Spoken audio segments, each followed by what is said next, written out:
एक राज्य में SC/ST का दर्जा तो पूरे देश में मिलेगी सुरक्षा। बॉम्बे हाई कोर्ट का बड़ा फैसला। बॉम्बे हाई कोर्ट ने शुक्रवार को कहा कि अनुसूचित जाति, अनुसूचित जनजाति अत्याचार निवारण अधिनियम का दायरा केवल व्यक्ति विशेष के मूल राज्य तक सीमित नहीं है, बल्कि यह कानून उसे देश में हर जगह संरक्षण प्रदान करता है। बेंच ने अपने फैसले में कहा कि यह अधिनियम अनुसूचित जाति और अनुसूचित जनजाति SC/ST के खिलाफ अत्याचारों को रोकने के लिए बनाया गया था। इस कानून का उद्देश्य एक वर्ग के सदस्यों को अपमान और उत्पीड़न से मुक्ति दिलाना था, साथ ही उनके मौलिक सामाजिक, आर्थिक और राजनीतिक अधिकारों को सुनिश्चित करना था।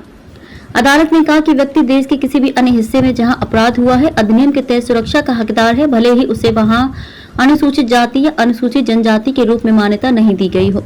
कुछ याचिकाकर्ताओं की ओर से पेश वरिष्ठ वकील अभिनव चंद्रचूड़ ने दलील दी कि अगर व्यक्ति अपने मूल राज्य से दूसरे राज्य में चला गया है तो अत्याचार निवारण अधिनियम के तहत अपराध लागू नहीं होगा, लेकिन महाधिवक्ता बीरेंद्र सर्राफ ने दलील का विरोध किया है। बॉम्बे हाई कोर्ट की पूर्ण पीठ को कानून की व्याख्या करने और यह स्पष्ट करने का काम सौंपा गया था कि क्या अत्याचार अधिनियम के तहत अपराध अभी भी उस राज्य में किसी व्यक्ति पर किया जाता है जहां ऐसा व्यक्ति किसी जाति या जनजाति से संबंधित नहीं है।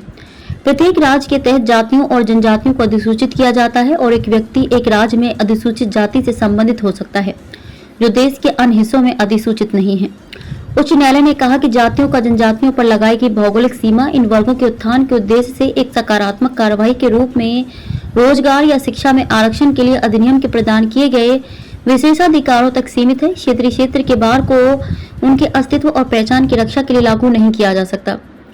एक याचिकाकर्ता की ओर से पेश अधिवक्ता अभिनव चंद्रचूड़ ने कहा कि अधिनियम को केवल उस राज्य के भीतर SC/ST के लिए लागू माना जाना चाहिए जिसमें उन्हें ऐसा माना जाता है और किसी अन्य राज्य में नहीं। लेकिन उच्च न्यायालय ने ये कहते हुए इसे अस्वीकार कर दिया कि यदि इसे स्वीकार कर लिया जाता है तो यह विशेष कानून के इरादे को कमजोर कर देगा। एक संकीर्ण व्याख्या का अर्थ होगा कि एक SC/ST व्यक्ति केवल अपने राज्य में किए गए अत्याचारों के भयानक कृत्यों के खिलाफ सुरक्षा का हकदार होगा, जिससे वह असुरक्षित और बिना किसी सुरक्षा के रह जाएगा।